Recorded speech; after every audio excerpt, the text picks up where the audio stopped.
Alexandra. La justice de Dieu Yana. Justice pour Alexandra. La justice du monde. Justice pour Alexandra. Vous allez payer tout ça. Justice pour Alexandra. C'est tout ce qu'on vous demande. Pourquoi voulez-vous protéger des crimes? Par contre, maman aussi dit merci. Maman Roselyne a dit merci. Mais à l'obi boye. Oh nyonso bato bambaye mabanga. Oh nyonso bato finga ye. Oh nyonso bato finga ye. Ezo suka kaka awa. Parce que asi a souffrir. Peine wane kota ete. Peine wasa nango. Et l'équipe m'a cassé par rapport au botin de la kasi. Par contre, au botin de la message d'amour. Ezo kota droit na motema. Tout ce qui se dit de mal, ça ne m'atteint pas. Parce que j'ai déjà une douleur qui est comme si ça a mis une barrière, un mur dans mon cœur. Mais ce qui m'envoie de l'amour, ça m'atteint directement. Enfin, le papa d'Alexandre Diengo Lumbai, Martine, monsieur Lumbai, alobi bakozonga sous sikote jusqu'à ce que bakolandela makambu oyo ya mwana na bango Alexandre bayeba liwana ye ezalaki ndengeni parce que juste à preuve du contraire autopsie oyo a se suicidé mutu moko pete azali kondima yango. Mais le papa profite de l'occasion na interview oyo akordaki bandeko na biso ya chaîne moko canadienne pour la kosenga merci parce que grâce à réseaux sociaux nde liwa ya mwana bango à partir de disparition na ye et monde entier et ebaki yango.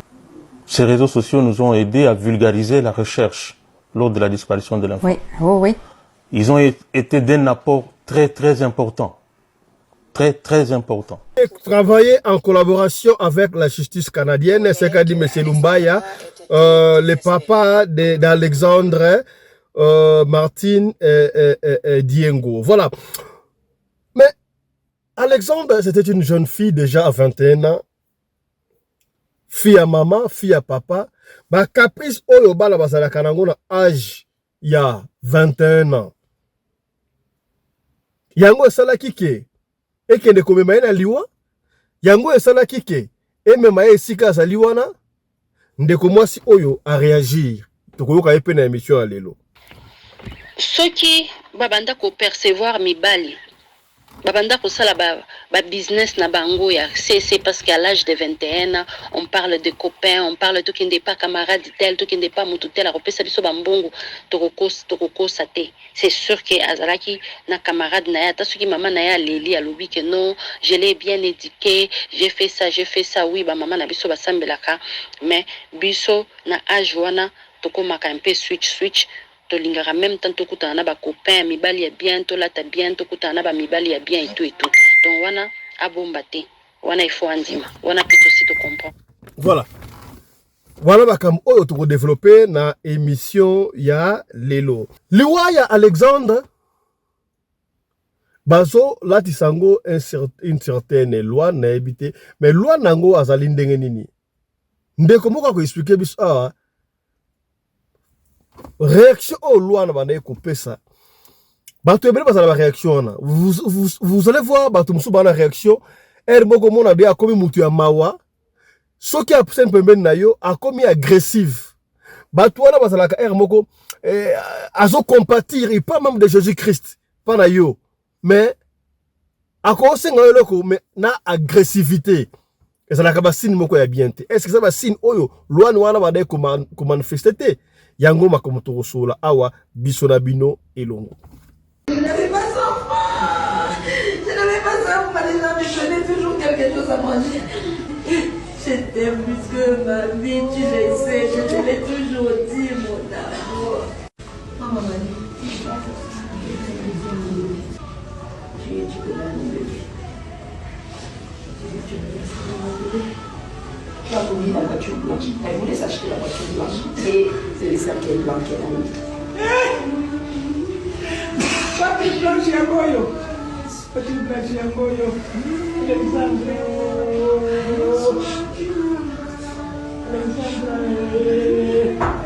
Avec mon Canada blanche et ma voiture blanche.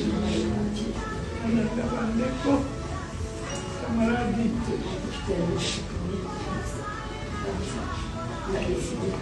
Mais tu le sais, on va être toujours maman d'Alexandre. Sinon, là, on ne peut pas me la retirer. Même si, toi, tu seras plus là. Tu seras toujours la maman d'Alexandre.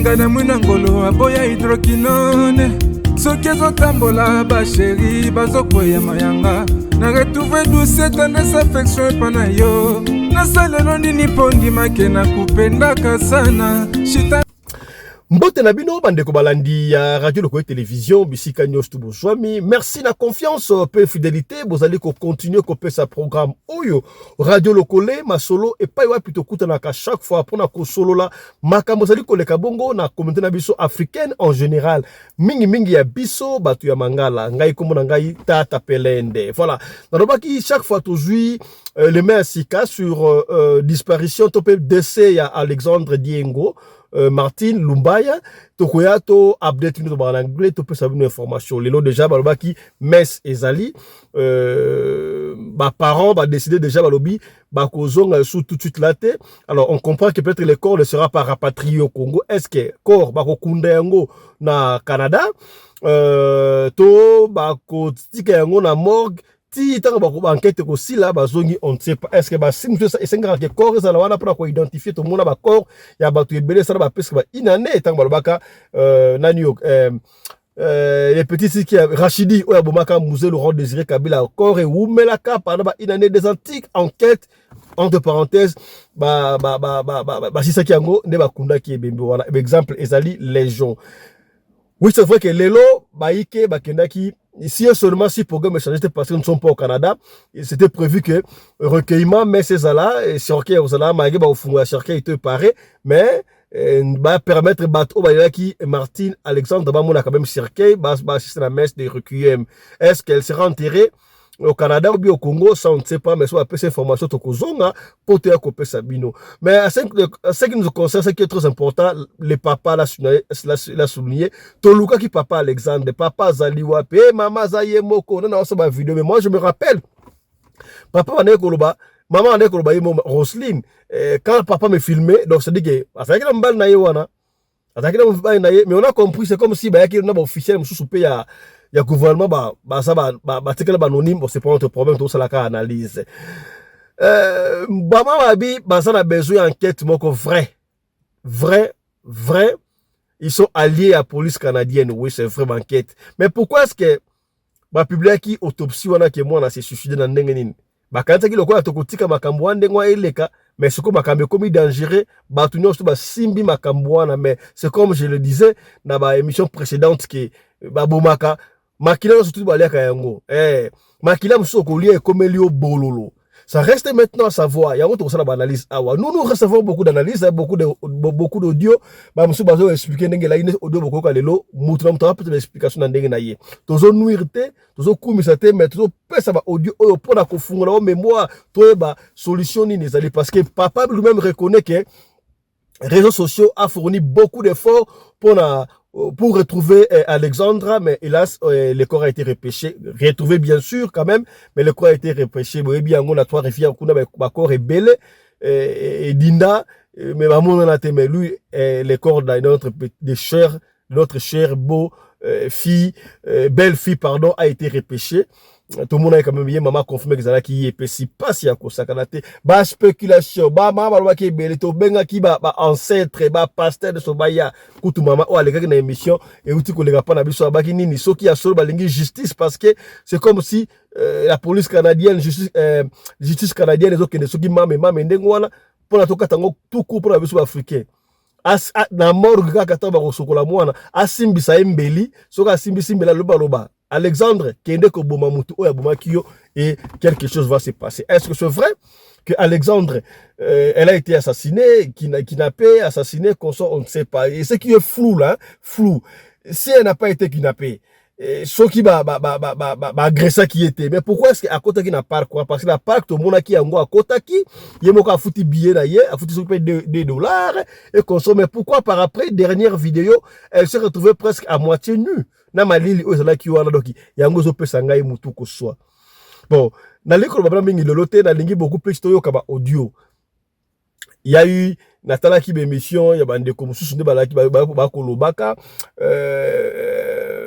ndeko moko matondo azoko expliquer ça na Canada oyo azala ki Pantona Mukaba accompagné qui maman Roselyne maman et Alexandre pembe na habité ce qui peut amona qui corps soit amona qui na habité mais la maman d'Alexandre il paraît elle aurait promis à Matondo que akoyebisa ye ba détail parce que ba signe mususu amona qui est pas moi na ye ezali ba signe normalité parce que maman e moko de ba moi na ye oui parce que biso so dagi na ba doute est-ce que corps repêché wa ezali Alexandre to Alexandre était mais to mona ko cette maman avait confirmé que c'était bel et bien le corps d'Alexandre Martin Diengo Lumbaya.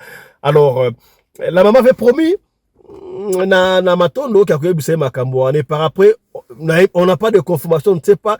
On dirait ma bébanaki, est-ce que ma bébanaki pourquoi? Bah, peut-être, bah, officiel, bah, qui na Congo, na maman Alexandre, bah, ebisia, le bâchu, le gomorote, or, kotoyo, maton doit soit promettre qui bah, toi, qu'est-ce qui s'est passé avec l'enfant, et puisque, comment est-ce que, autopsie canadienne, les autres, bah, moi, on a s'est suicidé, mais maman, on a qui va bloquer comme sous. Et ça normal tout à moi c'est que je dis et ça évangile elle lui amène tête qui est quelque part yango to le but que ça vrai ou faux to on a un conditionnel pour te qui yango pas batso beaucoup na basite ba de comme si beaucoup mona batso ba makambo kaka oyo ya Alexandre. Ce qui nous intéresse beaucoup plus awa to mona ki maman Alexandre abade ko yana ba vidéo nos tout azoko loba azoko pesa son rapport et pesa ki biso passe ba ki fallait au lieu maman pesa ka rapport il a fallu beaucoup plus kutunde ba officiel communicateur soit au délégation à Kinshasa soit à ambassade na Canada de ba pesa ka biso rapport et là ce que maman disait ça à elle-même ba tout ba spéculer belé ba sengi na maman Roselyne oui c'est vrai ba bazoko loba o ba loba wana na sepele ba loba o ya lobi ana tout l'interview na yo kakeno o ba to bwa kele ba flèche maman Konga ezo suka nango awa po na kati kuna eza deja ya ko pa suka donc asia Pauline est déjà asia baby déception donc a suki so bo boki mususu yokota te mais par contre ceux qui bo boki maloba malamu e kokota ye na kati ya mutema e kopesa ye pe du cœur kasi ba ko senga ka mama likambute est-ce que moi ezalité maman alo bata moi 2-3 mots na langue na biso nationale soit Swahili, soit Chiluba, soit Lingala, qui comme consort pour rassurer sa assurance dans ma camouébé. Je ne sais pas, au fil du temps, peut-être, et bah, qu'on réaliser un mais pour l'instant, maman, tu vas dire que papa Alexandre, papa Alexandre Zawapi, Asalinine, papa Alexandre, enfin, papa Alexandre à mon ami. Papa Alexandre, to monier à mon ami, yewa bode ko luka monsieur Lumbaya, à lobby, bakorda ki interview na bandeko na biso ya Canada. Alors la tike libino bolanda intervient boyo kama obi comment est-ce que confirme bango bakozonga te jusqu'à ce que bakozwa vraie justice c'est pour na moi na bango lisu moko na bango et voilà et puis elle to kaso ba confirmer ce qui Alexandre sera enterré na Canada to akozonga bongo na mboka ya bakoko na yesu plutôt interview oye bongo tozonga to bando sala banalize mususu. C'est à bord d'un vol régulier que la famille de Martine Alexandra Lumbayi Diengo est arrivée au Canada via l'aéroport de Montréal ce mercredi 24 octobre, accompagnée de la coordonnatrice du service spécialisé du chef de l'État en charge de la jeunesse, lutte contre les violences faites à la femme et traite des personnes, Chantal Yelomulop. C'est le ministre conseiller Toshi Kabuzanga, délégué par l'ambassadeur extraordinaire et plénipotentiaire de la République démocratique du Congo au Canada, qui a accueilli cette délégation venue de Kinshasa au pied d'avion. Juste après, la famille de l'illustre disparu a été reçue en audience par l'ambassadeur Joskia Kabongo. Les questions liées autour de cette tragédie étaient au menu de leurs échanges. Une occasion pour l'ambassadeur extraordinaire et plénipotentiaire de rassurer la famille éplorée de sa disponibilité à leur apporter la protection consulaire. Cette affaire est également suivie de très près par la ministre d'État en charge des Affaires étrangères, Thérèse Ouanière-Kaikwamba. Disparue depuis le 3 octobre 2024, le corps de Alexandra Martine Diengo Lumbayi, une étudiante congolaise à l'Université de Québec à Trois-Rivières, avait été retrouvée sans vie près d'une rivière le 8 octobre dernier. Cette triste nouvelle qui a écœuré la communauté congolaise vivant ici au Canada depuis le 3 octobre dernier, la disparition dans des circonstances floues de l'étudiante Alexandra Diego. Et bien pour parfaire les démarches, la famille vient d'arriver au Canada ce jeudi 24 octobre via l'aéroport de Montréal. Elle a été directement reçue en audience par l'ambassadeur de la République démocratique du Congo, Maître Joska Kabongo Ngoyi, et ils ont échangé sur un certain nombre de questions ayant trait à cette situation tragique. Monsieur Lumbayi, Madame Rosemine, d'abord, je veux vous offrir mes sincères condoléances pour le décès de votre fille. J'aimerais qu'on parle d'abord d'Alexandra, que vous me décriviez Alexandra. C'était une personne de nature très calme. Tu vas la voir réservée si tu la connais pas. Mais dès que tu la connais, elle s'ouvre à toi. Elle te parlait, voilà, c'est une personne tellement généreuse. C'était, en fait, comme je veux dire, une belle âme. C'est pas parce que c'est moi qui l'ai accouchée. C'était une petite qui avait du cœur. Pourquoi le Canada? Pourquoi elle a choisi de venir étudier ici, à Trois-Rivières même? Le choix du Canada était Alexandra elle-même. C'était pour elle comme un rêve. Elle rêvait du Canada. Si vous voyez dans la suite, dans ses carnets personnels, c'est qu'elle écrivait ce que je vais acheter une maison au Canada, je vais acheter une voiture au Canada, je vais apprendre à conduire, je vais avoir mon permis de conduire, je vais acheter ma voiture de la couleur bleue, noire ou blanche. Elle rêvait au fait de vivre au Canada.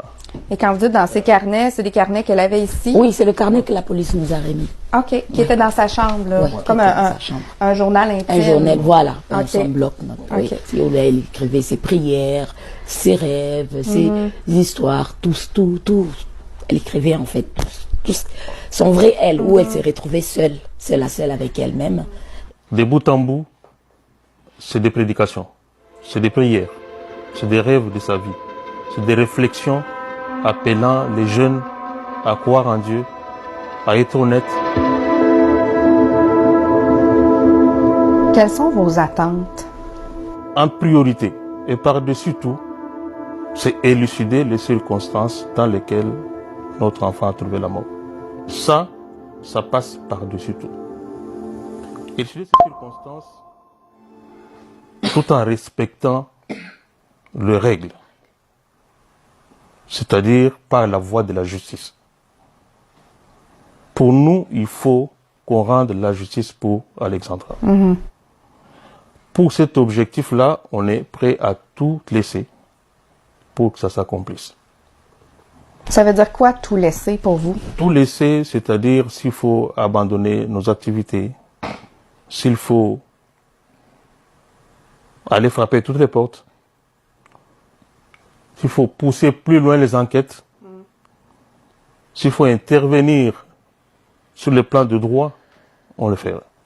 On n'est pas en train de fustiger la police canadienne. Non. Dans les circonstances actuelles, la police est notre allié, notre partenaire. Parce que c'est à travers eux qu'on ira à la recherche de la vérité. C'est à travers eux qu'on ira à la recherche de la justice. La justice canadienne, c'est sur elle qu'on compte. Ouais. On ne peut que travailler en collaboration. Est-ce que il se pourrait que Alexandra ait été désespérée? Non. Si c'est une question, la réponse est non. Non. Alors un non catégorique. Un non Je vous explique. catégorique. Je parlais avec Alexandra lundi. Lundi. C'est le mercredi où on n'a pas eu de ces nouvelles. De quoi avons-nous parlé le lundi? C'était une conversation d'espoir. C'était une conversation d'une personne qui commençait à s'accomplir. C'est papa, j'ai eu mon job étudiant, je suis très heureuse. Je vais prendre la relève. C'est moi qui prendrai soin de toi quand tu viens veiller. Tu nous verras. Quelqu'un qui est Quelqu'un qui se projette dans l'avenir, partir, qui voit son avenir rose. ne peut pas. Il ne peut pas être désespéré. Eh, papa, je vais marcher sur tes pas. D'ailleurs, le boulot que j'ai trouvé dans les télécommunications, comme toi, donc tu vois que je suis en train de suivre tes... On voit tout de suite dans tous les échanges que c'était de l'espoir. C'était de l'accomplissement. C'était la réalisation de ses rêves qui commençait à se réaliser et elle était pleine d'espoir et d'espérance. On ne peut pas aujourd'hui, en tout cas pour rien au monde, nous convaincre que elle était désespérée, elle s'est suicidée ou elle a voulu s'éloigner de la famille et un accident l'a rencontrée. Non. Cette hypothèse-là n'est même pas envisagée. Sauf si quelqu'un détient des éléments contraires et peut nous les montrer.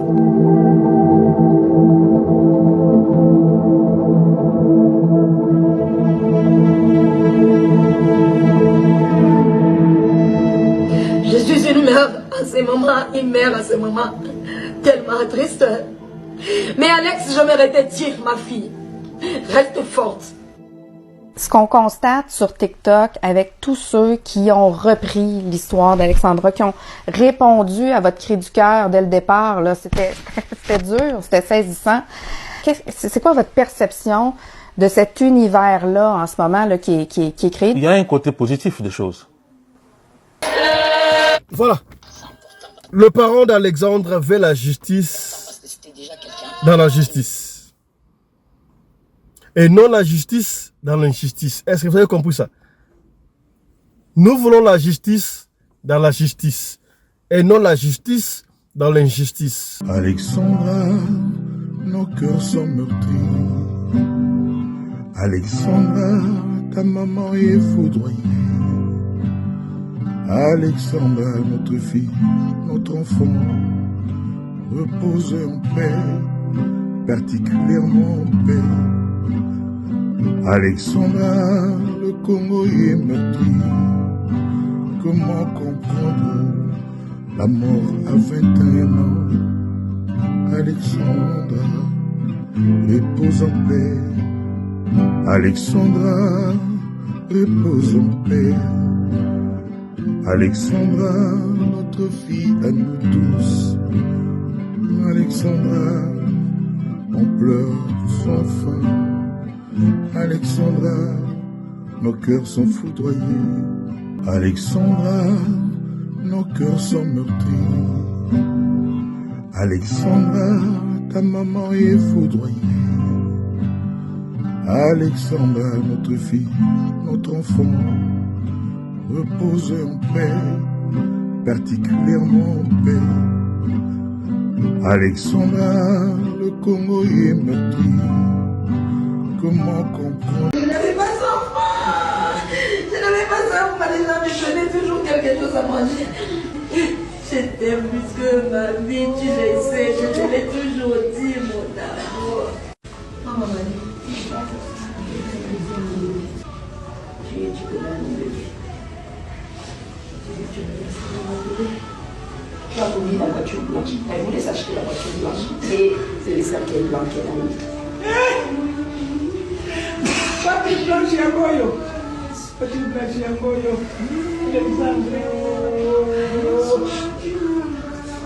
Alexandre. Avec maman, quand on a acheté ma voiture blanche. On a fait un déco. Camarade.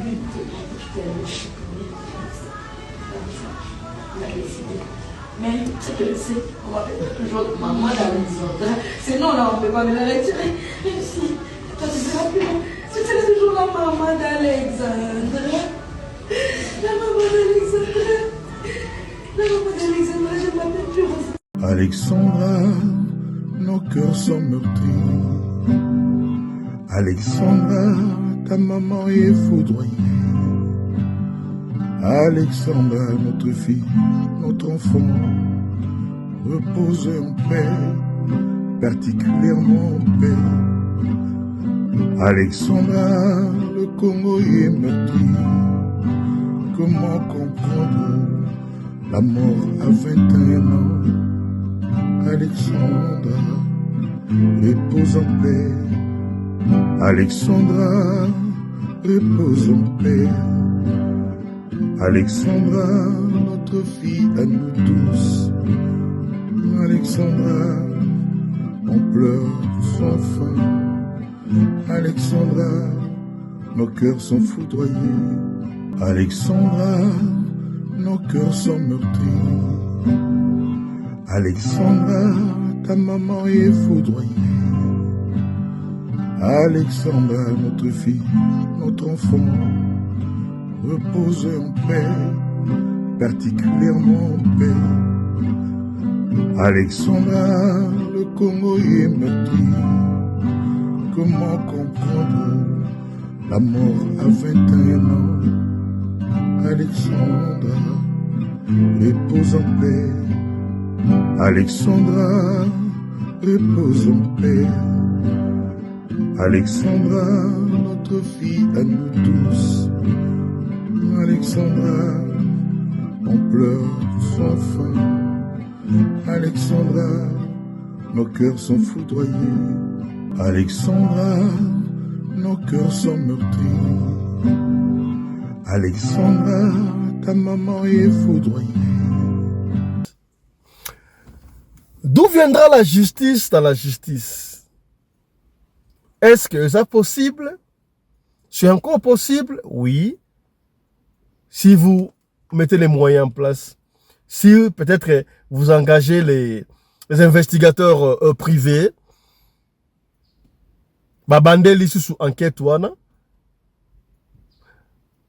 Vous mettez les moyens babandeli autopsie. Bon, peut-être autopsie wana c'est réservé parce que d'après Matondo de TikTokeuse wana robakino maman mona ki ba signe moko ya bien té mais elle viendra pour dire mais puisque l'obité on peut pas rentrer dans ma wana, elle sait pourquoi elle n'a pas dit ça. Mais d'une part si la vraie justice est faite dans la justice qui sont les premiers suspects? Le premier suspect, c'est qui? La blanche là que la maman communiquait avec elle, Loane, je crois, et qu'on sort, machin. Quand on l'appelait d'abord donnez-moi les chauffeurs, non, les chauffeurs ne vont pas prendre le téléphone, ceci, bon, comment ça, il va pas prendre le téléphone, et par après, quand elle est allée récupérer, pardon, le bien de sa fille dans la chambre, Loane les a donné 10 minutes, quelque chose comme ça, c'est un peu suspect là. Mais l'histoire de Loane, tu vois qu'il y a un peu plus longtemps, tout ça, même Loane, elle a essayé de malmener une Camerounaise, une Gabonaise, une Sénégalaise aussi, je crois, qui d'ailleurs, parmi eux, certains, qu'est-ce qui se passe là? Est-ce que cette Loane-là est agressive? Aza, vous savez, il y a certaines personnes dans la vie, hein. Quand vous les revoyez, à Zopes à l'heure, il y a Moutumoko Malamu, à Sonabino, c'est comme si il y a Bortiou, Naramodo, ça là, consort, mais quand ils sont fâchés, il faut ça, la Makambo, oh, ça n'a pas besoin. Batandengo, basalaka. Basa douceur, mais plus tard, ils deviennent ou elles deviennent agressives. Est-ce que, Loane wana, asa Moutu Yandengo, il y a une sœur qui a intervenu na Kawana, elle a connu la même cas, elle a gentil, ça s'est passé avec elle quelque part, c'est très dangereux. Et puis tu vois vous allez comprendre peut-être quelque chose. Suivons ensemble. Pour Alexandra, c'était avant fête et Halloween.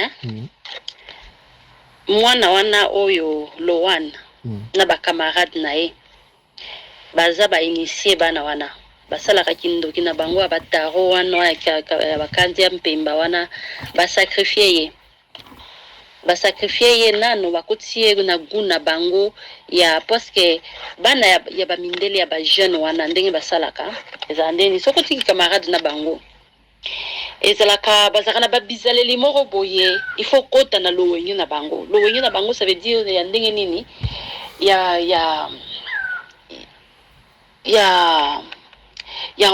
komelaka ba biloko moko boye ya kosalaka ba je moko boye ya kosalaka ba talisman moko boye ba biloko moko boye et voire même vous serez étonné bana wana basalaka ba talisman ba croiraka même en Jésus et même en Dieu.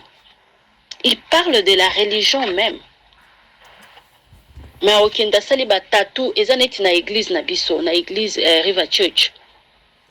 Au mona bana wana baza très croyant.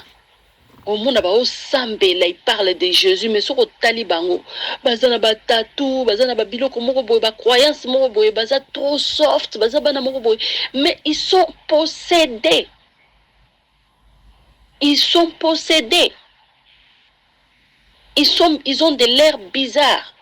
Mais on dirait ba switchaka, ba changeaka, ba attitude. Il y a quelque temps, na début, moi na ngazana no bébé. Chaque fois, ceux qui n'ont monté casino, na banda okutana na jeune garçon moko boye, ya mundele. Au moins peut-être nazaka na parking, nazo kota na parquer mutuka, et puis nazo kota na otambola na okota na kati.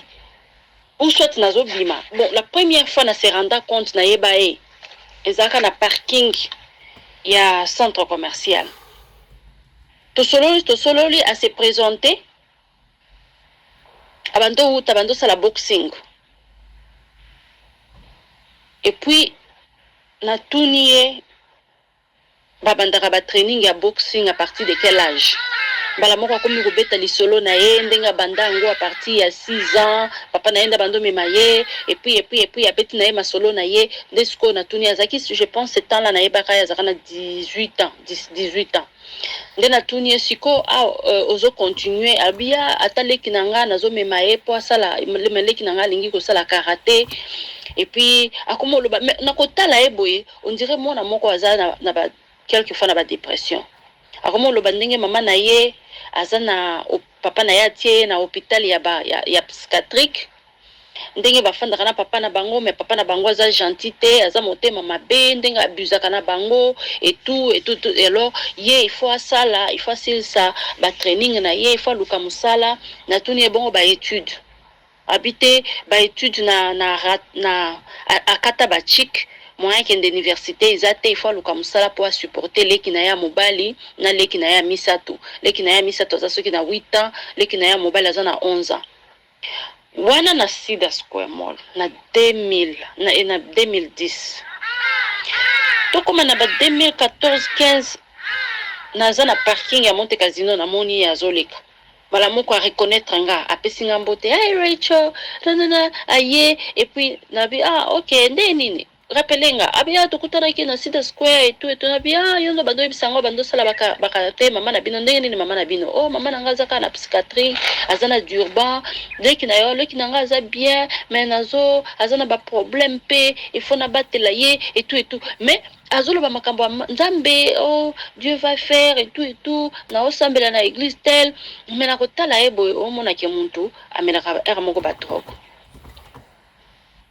Bon awa dernièrement na yeko mona na 2021 na Brodecas azaki na film robo na mutuka ya chinoise. Voilà, ici elle essaie de dire mais na wana mingi ya mindele bazalaka moins calme ils approchent déjà facilement approcher yo sailo ki camaraderie voilà. Par après, ceux qui ont besoin de loko, il faut opesa bango kaka. Ce qu'on peut citer, plus tard, on a audio a expliqué que moi comme ça qui russe, azali pas malade wana kwa malade ndeke lo mondengo wana asenga yake ndeko tika ye na ndako atike na ndako parce que la fille ici a dans la voiture, mais akomi ko obligé il faut la raka kuna. Oyo tikoso na bute fola la raka kuna donc tellement pression et daki elle est obligée à rola la kuna mais elle était milisuka le kola milisubwe et plus tard à mon afio na ba nyoka do bloc belé et ça na limite na parler bino ba détail no surtout wana na zongi na lisolo parce que le papa dit ici que la dernière fois qu'il a parlé avec Alexandre c'était le lundi, ils ont parlé d'un message d'espoir. Alexandre a dit non papa, je serai comme toi, j'ai trouvé un petit job, il y a étudianture, la télécommunication, je vais acheter une voiture ici au Canada, je vais acheter une maison au Canada, voiture blanche, voiture noire, machin, conso. Message de l'espoir que l'enfant fait. Je vais commencer à vous supporter, je vais vivre sur vos pas, quelque chose comme ça. Et on ne peut pas se voir la face. 21 ans pour une fille et même pour un garçon, c'est l'âge de fleur, âge oyo basi balinga biloko balinga makambo, J'étais une jeune femme, d'ailleurs, genre vidéo, il y a l'exemple dans Facebook, na YouTube, na Instagram, na TikTok, voilà. Comment elle aimait s'habiller? Est-ce que là je ne sais pas. Suivez un peu détail. Il y a 21 ans, a expliqué autrement. L'andan de ko malamu. Tous ceux qui ont piste de solution pour envoyer moi na biso. Landa audio Tina Souka, tu vas comprendre quelque chose. Suivez. Ceux qui babanda ko percevoir mibali. Babanda ko sala ba business na bango ya c'est parce qu'à l'âge de 21 ans, on parle de copains, on parle tout qui n'est pas camarade tel, tout qui n'est pas mututel, a repesa biso bambongo, toko sate. C'est sûr que azalaki na camarade na ya, ta soki maman na ya leli alobi que non, je l'ai bien éduqué, j'ai fait ça, oui, ba maman na biso ba sambelaka, mais biso na âge wana toko maka un peu switch. Tolingara même tant tokutana na ba copain mibali ya bien tolata bien tokutana na ba mibali ya bien et tout donc wana abombate wana il faut andima wana plutôt aussi te comprendre na kotala ka Facebook ya fi wana elle était aussi dans des aventures neti biso toleka ba aventure wana tozala na ba aventure wana donc c'est sûr que bakenda kokutana bando kutana na mutu moko boya banda ko ya ko fréquenter bango parmi mibali wana ezana ba mibali oyo Omona, peut-être bozo sala ba gena et amour, mais il y a zo simba yo na kingo. Azo sala neti azo appuyer yo, neti azo étrangler yo. Ce sont des satisfactions fétiches. Il y a ba mibali yo bazara ba sauvage. Ba benga ngo ba dominant. Ba oyo balingaka ba beta bango ba fimbo. Ezana ba oyo balingaka ba beta bango ba fimbo ou bien ba oyo balingaka ko beta ba fimbo. Ce sont des... Comment on les appelle? Comme Kiminga. Mais ce sont des hommes qui ont des désirs bizarres. Donc, un roseau, azo salamour na yo, azo kangayo na kingo, azo beta yo bambata. Pour lui, ça lui fait du bien. Ce sont des actes sauvages. Des actions sauvages. Mais arobandako salango sur une autre fille. Sur une dame. Azo kangaye na bakingo, azo salaneti, azo maltraité, en même temps azo percevoir plaisir. Alors peut-être, et ça n'a mon tour à salier bongo, à étrangler, ou bien fi wana, ndenge bazalaka wana bazo fandanda komoko, bakenda kokutana ba copain na bango bayaka ko visiter bango ba camarade na bango bayaka ko visiter bango. Peut-être fi wana ezana mobali moko fi wana le colocataire na ye alingaki siko mundelo na akomi kolinga Alexandra ye ayoki zuwa atieli Alexandra quelque chose ou bien étouffé ye na kolala atieli pilo ça veut dire coussin na elongi akoka ko respirer te batie ye vraiment pendant longtemps et étouffé ye akufi. Moi, je pense que c'est ça. Si on n'a pas trouvé des signes d'agression sur son corps, ça veut dire bazoua qui sachet balati ba étouffé pour respirer ou bien ba utiliser qui quelque chose ou bien batiela qui quelque chose na katia chambre. Maintenant na roya ko pesa bino histoire ya fi mosusu camarade nanga fi wana si a disparaître na mona kayete na yoka kayete et je m'inquiète pour elle na yebakate batukutu batuna ngai Raina kenda wapi la dernière fois fi wana Raina azaka camarade nanga na ibandeli déjà na koma Afrique du Sud fi wana Zimbabwe Raina na ba présentara nga epe ya fi mosusu azaka pe Zimbabwe moyibi yepe mobali na ye ya mundele ami bomaki ami diembikaki na ndako na bango ya famille na Zimbabwe ba camarade mundele wana bazoluka fi wana gugu moko kutu na yebaka te kazaka franc-maçon Alan afanda kana Denfen na Fourways na mwasi na ya thaïlandaise. Nga na yeba teke azalaka franc-maçon mais na yebi que chaque année na fin année boniti novembre décembre ba ko organiser ba fête na bandako na ba bureau na bango kuna na Jamestown ba ko inviter ba fille na ba mindele ebele ba ye wana basali ba feti ba mindele wana ba kopona pona basi chaque année basala rango ba mindele wana baza ba Scottish ba German ba British ba donc écurie na bango ndenge bazala kana ba uta ba poto ba ya ko installer ba compagnie ya ba engineering awa ba usine bazaka na ba usine na bango a chef wana. Alors fi wana gugu a présentanga fi wana Raina kala tokoma ba camarade Raina wana azwa na ye mobali moko ya Allemand akenda Allemagne azonga nga na yebiye aza fi moko afimaka cigarette matika cigarette abanda komela mingi ba whisky nga kutu na bando kamona bi azaka neti mobali neti mwana mwasi neti mobali a supportera ba whisky a kofanda zo mela whisky neti mobali na bando kamwaye abi yo mela ba biloko yo vraiment esala yo mabete a komela ngo vraiment mais abanda kokoka koloba te so bazoloba na likukuma. Mais c'était une fille très jolie. Pas à qui fait mon ya somba mingi te. A somba biloko mi mukeka so kazana 3 paires de jeans eza 3 paires de jeans 3 polos et sili. Bongo na ya bomba kazo kinde kotonga ndako na ye na Zimbabwe. Ndebo bando sala fiwana. Alors, mais c'est une fille qui vraiment caring. Donc abanda kolinga ba camarade mingi te. Kaka ngai esili. Soki nga na lobby na rozala te akokende akosolola ba fi mosusu te. Alors, fi wana erakenda Allemagne azonga a changea. Era ekotala mwana na ngai amemelinga ba cadeau ya mwana. Na ke kotala place afandaka na Roda Port kuna. Akoma na ndako moko boye azoluwe na Roda Port. Akoma muntu aba drogue. Jo moko ayeko bimisa sani na se ya mbetu.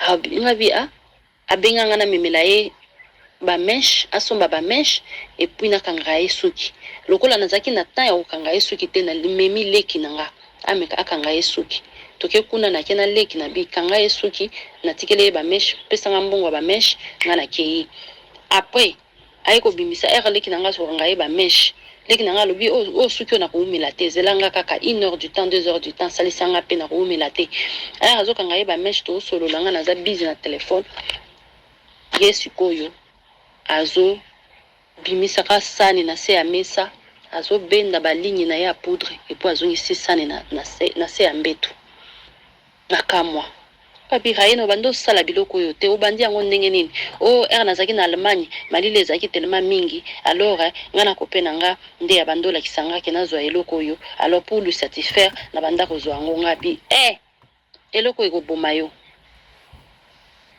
fi wana ali moi na mona ka ile susute na yo ka ile susute na ebita kinda wapi na benga Nigeria moko boye na yeba ke a présentanga na zaka na ba mindele moko boye ba américain ba banda ko luka pe putulu wana na benga na birai na pesanga numero ya mutu atekela kayo ba biloko mela kawana na zana ba mindele moko boye bazoluka yango nda pesanga numero ya Nigeria wana na tuna Nigeria wana raina kenda wapi abi mutaba raina kotuna ete ye akoma na ye obo akoma na ye obo amela biloko wana mingi na ebite plus ka kenda wapi mais na ebite. Alors tozonga na histoire fi wana raina to kanga ye basuki wana leki nanga zo kanga ye basuki ngana zaki busy na ba téléphone nanga na ayaki koloba quelque chose azo se plaindre abisinga omoni recho nandako yo lukelanga so okutane na ba fi moko boye bazoluka place akoluwe nazoluka bango ba fi ya ba noir nazana fi moko boye ya mundele awa a insistaki mingi na pesa ye chambre na pesi ye chambre mais ye atielinga ba alinga kia bomisa ngai atielinga ba câble ya courant na fenêtre pona simba fenêtre e benda ngai na kufa na courant alinga kia asalanga électricité ngana lobi ndenge ni na ako électricité yo alobi oyebite fiona zaki jalouse po po amoni ndako oyo sombi ndako oyo po na travailler na ndako oyo sikoyo travail yango bando sala travail nini eza ko sala ba publicité na internet eza na ba website oyo basi awa na Afrique du Sud ebele ya basi batiaka ba publicité na ba internet pona ko recevoir mibali na bandako donc eza kindumba mais ya internet atie ba photo na ye abengi compagnie wana website ye ekangi ye ba photo batia yango na internet akomi kokutana na mibali soki mibali balingi baya epa na ye bakoya epa na ye soki alingi akende kokutana na mibali na ba restaurant akende kokutana na mibali na ba restaurant ba mosusu akotia publicité kaka pona massage alobinga na sala ka massage ba mosusu akolobanga na lingi kaka dîner soki si tu t'ennuies o inviter nga na dîner na koya futanga pona tana ngai ba mosusu baza ba couple mwasi na mobali soki balingi basakana na fi mosusu bakotia publicité wana balobi biso toza couple tel tolingi mutu akobanda koya ko accompagner biso na couplage na biso ya buzoba so tolingi to s'accoupler en tant que couple tolingi couple mosusu eya ko accompagner biso ou bien fi moko bien mobali moko aya asala mwasi nanga na zotala na kofuta ye donc eza ba biloko wana ba website ebele esalemaka na Afrique du Sud yango tolobaka Afrique du Sud ezaka neti poto kuna biloko nyonso esalemaka na poto ba mindele nde ba mema yango na Afrique du Sud ba installer yango awa parce que mboka neti ba Congo wana biloko wana bakokanga ngombango bana yoki ke na Congo pe ezana bato bazosala ba biloko wana bato bayaki peut-être awa basali yango bazongi Congo bake ko installer yango pe kuna tozoyoka ke basosala yango pe kuna alors fi wana nde biloko bando sala alors na ko sala biloko wana azwaki chambre ya 4 ndako ya 4 chambre atete ba fi bon ba fi mosusu bando fanda naye ba fi mosusu banda ka koya ko sala bakei siko azwaki fi moko mundele siko fi wana mundele ayokeli ye jalousie atielie ba câble siko na koti lelo ikoyo na koti lelo ndeni koti wapi fi wana atielie ba câble na fenêtre na ye ba câble à courant abendi câble à courant atielie na fenêtre na ye po électrocuter ye eku ebomisa ye oui nazalaki kosala Facebook oyo lisusu te banda zonga awa siko na koti lelo ok.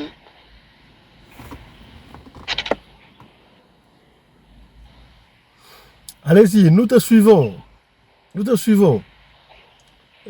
Comprenez que wa azobeta li solo mais azotanga solo comme sukuna. Voilà, on la laisse le temps. Alors, on a vite compris qu'il faut faire attention. Hein?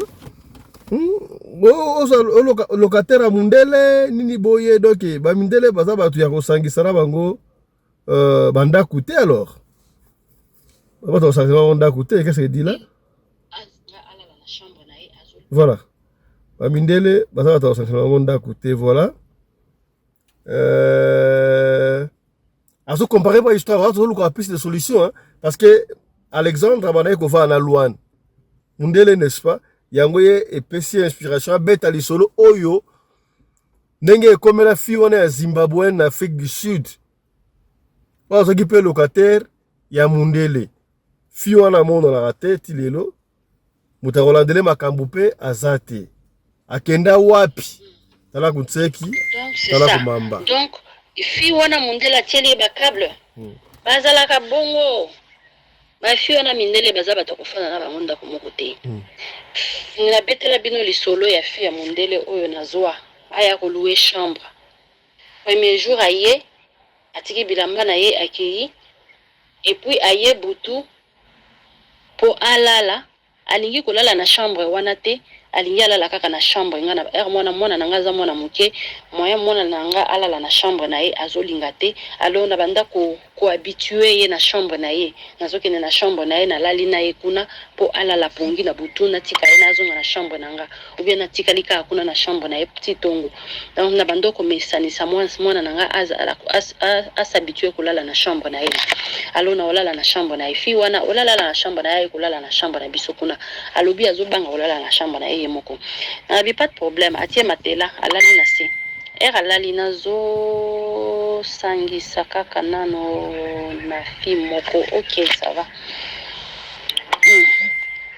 ole alala na chambre na ye ayi kolala na chambre oyo nazaki chambre mona nanga nga bisi menda mbeto eza mukimo olala eza te zwa kasi matela wana oyo ya kotia awa oyo zwa matela muke ya kotia kasi na chambre oyo soko boyi kolala na chambre kuna ya kotia kasi na chambre olala azwi matela aya tia na chambre wana lali lali azo tourner kaka azo sursauter kaka butu mobimba nazalaka na ba video na ye na laptop na tia na kanga ye ba video RC alali azo sursauter kaka donc alala bien te puis moko envoûté na ebité so amila rabadog yepe mutu mosusu donc ba azaka ka sursauter si alali azo ronfler guru a sursauter a milobeli a sursauter a tourner a milobeli donc chaque 2 minutes fiwana bando sala bongo butu mobimba na tongo na talie na la musi na ebisie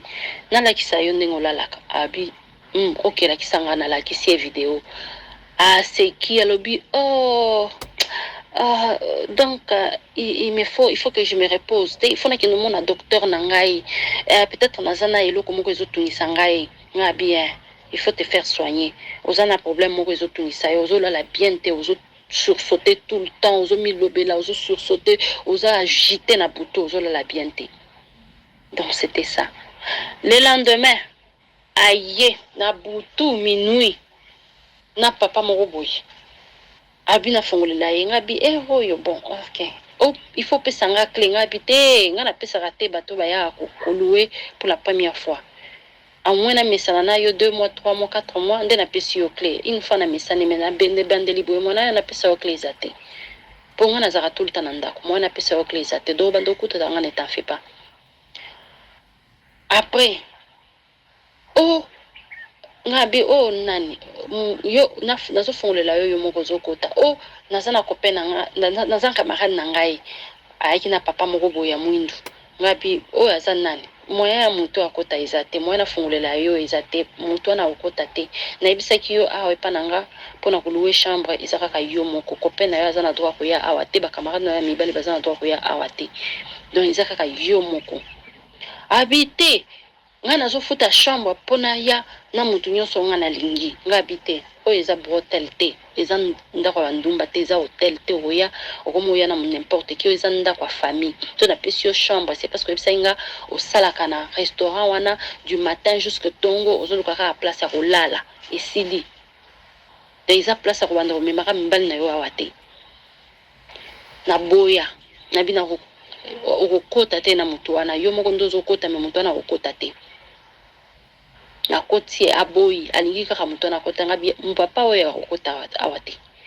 ona kubenga police abengi pe police ye police nga na tali police toninga yonde mkolonda kwa bien nini ngabi ye ayebisaki nga azoluka chambre kuluwe pona ye moko ke asalaka na boîte na restaurant wana na ban akendaka tongo azonga ka butu ba 2h 3h yango na tikaki ye aya a loué chambre mais il a pensé dès les bandeli qui ezanda ko ya na ko pente na camarade te car yemoko parce que ezanda kwa famille nazana mwana awa toyoka ki andimaki na pesa ke ba condition na ngai ba preuve yango yo conversation yango nga na ye na téléphone andimaki ba condition na ngai nyonso siko awa kumomela et puis lelo eza deuxième jour na ye azomemela nga mutu moko na ye bitaza pe ko pena ete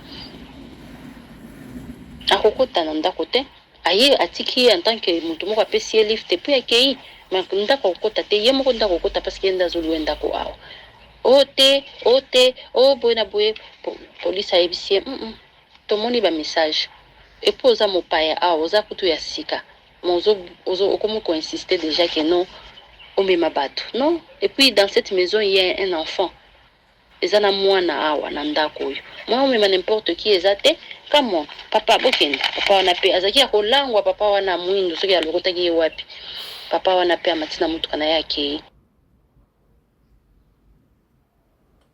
Voilà, ça c'est pour vous montrer qu'il faut faire très attention. Naebi ke biso batu mwindo linga mindele mundele na fana reska mona mundele lokwa ndeko na sauti kufa oyo asuka tinza ki bandeko mona Congo message ke ngwana lia kana mindele naebi te to mona ka mundele extraordinaire to ngai mundele azaka mundele kwa yo kuto za bien koleka mindele Donc il faut faire très attention. Donc prochainement, on a des conseils pour la biso à Tikali. Donc il y a Munda extraordinaire. Ok, sika, lingaka pe ozala kala bandeko na yo, communauté. Oui, c'est vrai, moko, Congolais, to Africain, so la nima kona ngo pe trop et comme moi jalousie. Mais de temps en temps, lingaka ozala pe na communauté pour ba révolution na yo. Ngopane, ba révolution na yo. Voilà bon muke ozala ki na ngo na mokolo ya lelo. Na poko au kosola sur makambo Alexandre to télévision interview pour moi c'est papa sengi merci parce que les réseaux sociaux de salagi que disparition Alexandre et bana mokili mobimba et merci et bah ça nous kaka na Canada jusqu'à ce que une vraie justice sera faite donc les couples Lumbayi pardon veulent la justice avec justice et non la justice sans justice. Biso peut continuer à se lembater, surtout jouer les mêmes choses de Koyaka pour informer bino. Allez, portez-vous bien, santé de fer à tous. Hein. Bonsoir à tous. Chap chap et tchara.